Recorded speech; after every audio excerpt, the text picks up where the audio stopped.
Hi everybody, my name is Alex. I'm here with Omega Paws Dog Training, and this is my friend Apollo, being very suspiciously calm in the back. I'm hoping that we can give you a good instructional video in case you've missed anything during the turnover. This video is really your go-to resource in case you forgot any specific details, because let's be honest, there's a lot of little things that we're going to be going over.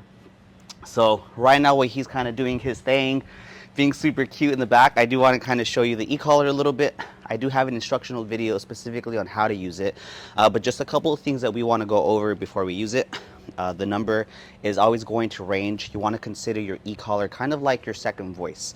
That range is always going to change depending on the distraction level. A high distraction level is going to cause you to use a higher number. A low distraction level or environment is going to cause you to use a lower level. So right now we'll probably be working at a low level.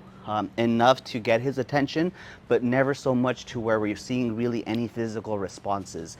There should be no flinching, crying, twitching, yapping, or any of that. This is not a punishment tool. This is a communication tool. So we want to be able to communicate with him. Before we get into it, I kind of want to go over on how to use it. The first command is always a free one, so just keep that in mind. Anytime I ask him to do something again, I am going to start clicking the e-collar, and I'll show you exactly how that is. So I'm going to say, Apollo, come. So that was the first one. Come on, sit. Okay. So if I say Apollo, sit, well, what I'm going to do is I'm always going to get his name first. I'm going to give him the command, sit, and I'm going to pair it with a hand gesture. So again, the first one's always a free one. If he doesn't listen to me, what I'm going to do is I'm going to dial this by just a little centimeter or so, gather somewhere around a 5 or a 7. I don't really watch. I don't exactly know what it's at. Sit, buddy. I'm sorry. I know. Sit. Good boy. If he didn't listen to me the second time, what I'm going to do is I'm going to say, Apollo, sit. And as I say sit, as I give the hand gesture, I'm going to click. If he doesn't listen to me again, I'm going to raise it just a little bit. I'm going to repeat the process. Apollo, sit. And then click again. Sit, my love. So really what I don't want to do is I don't want to repeat myself and say sit, sit, sit, sit 1,000 times. What I always do is I say it, give him some time to process, give myself some time in between, and I'm clicking. I'm creating a level of obligation each time I'm saying that. And that's what the e-collar is for. It is another layer of obligation. When we're working with our dogs, it's motivation plus obligation equals reliability. You need those two in order for him to become reliable. So you see obligation a lot of different ways. You see it with the e-collar. Right now when he broke the sit and he decided to lay down, I obligated with pressure. I put upward pressure on him. Good job, buddy. And then now you see me motivating him. I give him love. I give him praise. I let him know that he's doing a good job. So you need a good balance of the two in order for us to be able to trust him and have him in a point of reliability. There is no scratch in the e-collar. Pro tip. What they do is that they move the e-collar over to the throat, where they can't feel it as much, and you have less obligation. All right, so sit means sit. It doesn't mean anything else but that. I should be able to walk around him, make noise, It doesn't mean scratch your collar, it doesn't mean lay down, it means sit. Good job, buddy, good boy. Off. It doesn't mean lick yourself, it means sit. All right, so it is getting a little bit warm today. It's gonna be a hot week. So whenever I see a dog that is a little bit like, I want to lay down, I'm going to ask him to sit because he's still in the sit command. And I'm going to say, sit, buddy.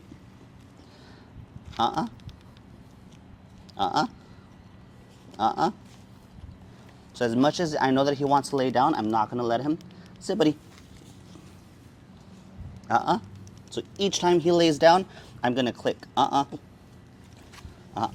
sit. Down.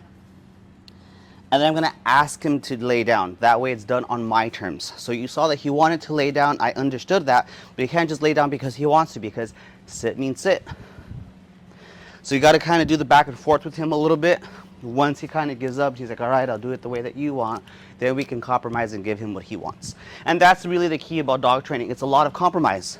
I know that it's getting a little bit warm today. I know that he wants to lay down, so I'll give him that. But he has to do what I want first. So it's a give and take relationship. You give me what I want, I give you what you want. Good job, buddy.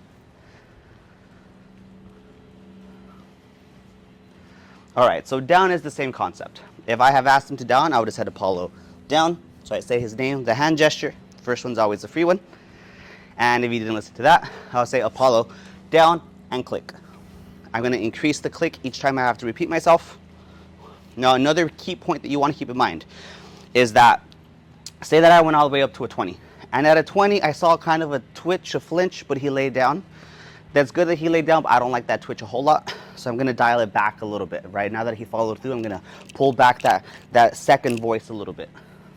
But if he breaks the command, he's going to start feeling a gentle tapping or a continuous tapping up until the point where we bring him back into that down or to that sit position. So that's why if you keep increasing it to a 20, you want to start dialing it back a little bit lower because you don't want to just keep going higher and higher each time. If you keep going higher and higher each time, by the time you're doing the third command, you're going to go to a 20 or a 30, a number that he's not exactly comfortable with, a number that we really don't use a whole lot. He's very obedient given the right circumstance, which is lots of motivation, lots of good reason to follow through. He's very smart. He loves to do obedience as long as you give him love. Good job, buddy. So whenever I'm working with him, I do establish eye contact and I'm always smiling at him.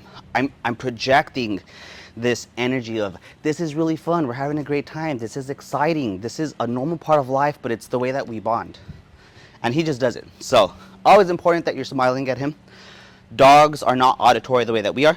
They are primarily visual creatures. That's why we're doing a lot of hand gestures. That's why we're smiling at him, because they're masters of body language. So we don't really hide the way that we feel. We always are showing that in our physical body language, and they read that. So dogs are so great at understanding what we're going through because they can read our body language.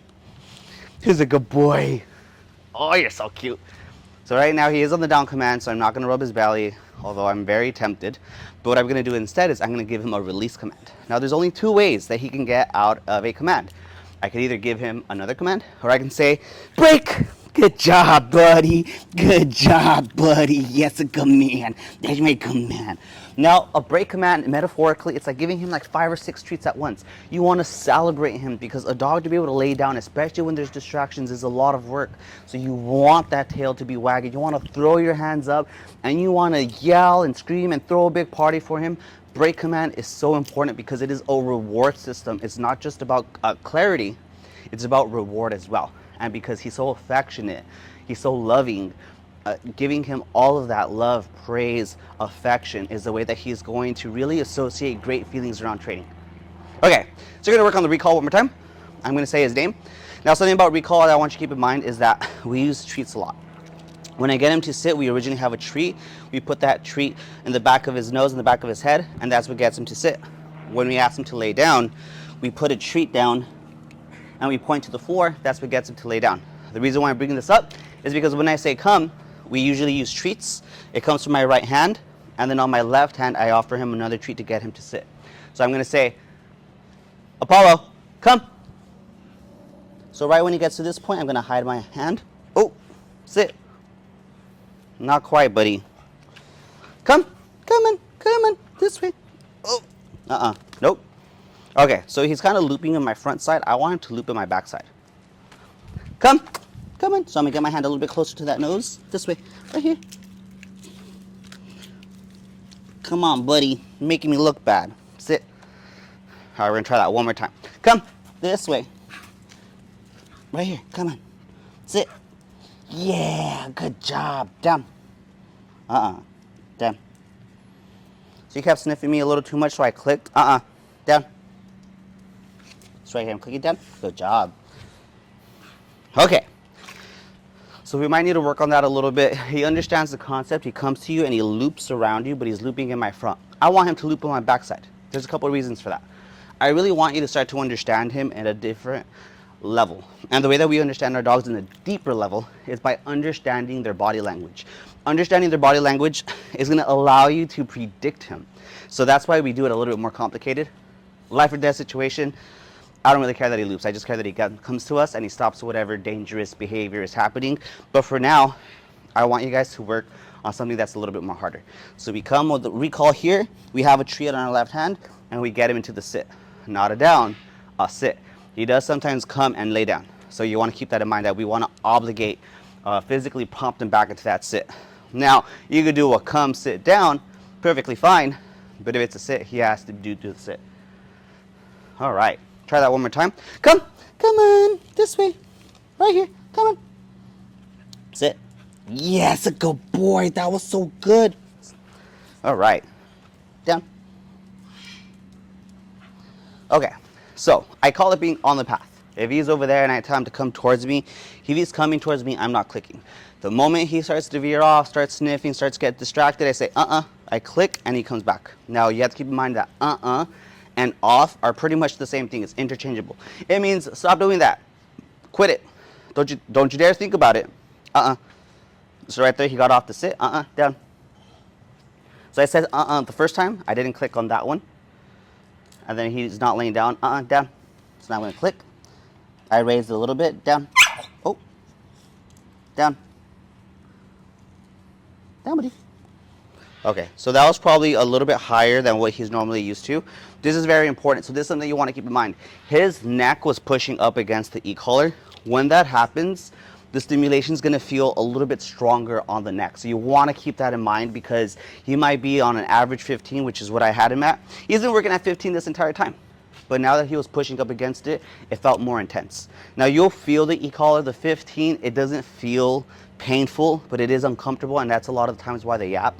Either way, I don't like him doing that. I don't like him yapping, but I'm glad that we were able to catch it on camera. Just to be totally transparent with you with what is the reality of using an e-collar. So you'll learn how to kind of dial it back and dial it forward a little bit. Super important for you guys to know that because again, we want to facilitate a positive atmosphere. We don't want any of that twitching, crying, or yapping, but it might sometimes happen, and that's just part of it. But do your best to avoid it as much as possible. We really want to focus more on the positive side of training with the obligation side on the other end as just a tool. All right. I got two more to show you guys. Now, for me, the place command is my second favorite command. Actually, it's my most favorite command. The most important one is the heel. But the place command is super important. He knows exactly what it is. It's an elevated bed where he has a boundary, a safe space, a place that belongs to him and allows us to kind of chill. So when he's on place, he has to stay on place. I'm going to say Apollo place. And he can sit or lay down. My ultimate goal for this command is that when they go on place, you're able to really just enjoy him on a different level. Friends can come over. Family can come over. You can go to a park. You could have a picnic. You could just enjoy your dog in a much deeper level because now you know that he's a lot more reliable. In the event that he's distracted, you have the obligation, but now you could just hang out with him. Now he's a very good boy. I know that he's going to become reliable over time because he's already close to it. We're able to just hang out with him and really enjoy him, and that's just the beauty of having dogs. So place is the same concept. He's allowed to be on place, but he's not allowed to do anything else. There's always an implied stay. So I don't say stay, stay, stay. I say place. He gets off, I say place. I just remind him. Now he can sit or lay down unless otherwise instructed. So I would say Apollo, down. Good job, my love. Now he's not allowed to sit. Now he's not allowed to do anything but lay down. I could say break. Good job. Apollo, place. And now he has to stay on place. He can lay down or sit, whatever he prefers. Okay, so the most important command that I was telling you guys about is the heel command. Heel is super important because it sets the tone for everything else. When somebody has issues with their dogs, the first thing I tell them to do is go for a walk. A walk restructures everything that the dog knows and understands. Impulse control. You can't just sniff the floor whenever you want. You can't just pee over another dog's odor whenever you want. This is super important for boy dogs because the last thing you want is to take him over your cousin's house and say, he's trained, he's wonderful, or grandma's house or whoever, and then he smells the dog and he pees. That's what we don't want. So teaching them on the walk that you can't just pee over a dog's scent, super important. They can't walk ahead. They have to walk at our pace. This teaches them that we are in a shared experience. That's what healing is. That's what walking is. I'm going on this walk for you. The least you can do is respect me, right? So I'm going to say the hand gesture, Apollo, heel, and I'm going to start walking. Now keep in mind that heel means walk with me. So if I say heel, he's not going to understand what I'm saying. But if I say Apollo, heel, then he starts walking with me. Now, a lot of people want to run before that they can walk, which means they just want to walk in a straight line. Yes, he could walk in a straight line. Remember, our curriculum is really only for 2 minutes. So what I recommend is you're going to walk in a straight line as long as he allows you. As soon as he starts to kind of walk too fast, we start doing our left turns. Left turns are made so that we are gliding with him or bumping into his head. As we bump into his head, we are breaking him from focus. So left turns are super important because if he's walking towards you or the camera, I bump into him, come on, and I keep him expecting the unexpected. This is essentially how we get dogs to walk on our left side. He starts walking ahead though, I do click, but you can just see that he's walking at my pace. When I stop, I want him to stop. It is important because if I'm crossing a red light or going through a door, he's stopping with me. You're such a good boy, my love. Oh my gosh. But because I stop now, he's an automatic sit. So instead of stay, I'm gonna say Apollo, sit. Smile at him because he deserves it. You're so cute. We love Apollo, by the way. He's one of our best friends. He is so sweet. No scratching, buddy. No scratching. Heel. Good job. Now the other thing that we do is we also do right turns or U-turns. It's a way to test whether he's engaged. Come on. Good job. Place. One of two things happens whenever you do that right turn or that U-turn. He's either going to follow you, in which case he's going to receive good job, good boy, some kind of praise, or he's not going to follow you, he's distracted, in which case you want to click or pull, apply some level of pressure to let him know, you got to make sure that you're paying attention to me. You could have me in your peripheral, you could enjoy the world, but you always got to be aware of me. Just the way that we're aware of him, so that's the common respect that we're sharing. Good boy. All right, that just about covers all of the commands that we trained over the program. Ultimately, what matters is consistency and effort, which I know you guys are going to do. Super important rule, or something for you to understand, is that the first week back and the second week back is like the most important test that you could possibly have with him. This is really how he's going to challenge you and how he's going to behave. If he's good to go, you're solid. If he challenges you a lot, we probably got to meet up and go over everything again. There's a couple things for manners before going through a door. Greeting people, eating food, going through a door, we want him to sit. It's all about impulse control. It's all about safety. You can't just have whatever it is that you want because that dog might be mean. There might be cars across the street. There might be something dangerous that you're not allowed to have. So it's all about impulse control. It's not about control. It's about safety. It's about enjoying our lives with Apollo because that's what he's made for. He's made to just have a good time. That's why he's always smiling and loving people because he's a creature of love. Oh, buddy. So we want to keep him safe. And as always, if you have any questions, concerns, or comments, we could always meet up or give me a call. Thank you so much for letting us enjoy these beautiful 3 weeks with Apollo. Take care.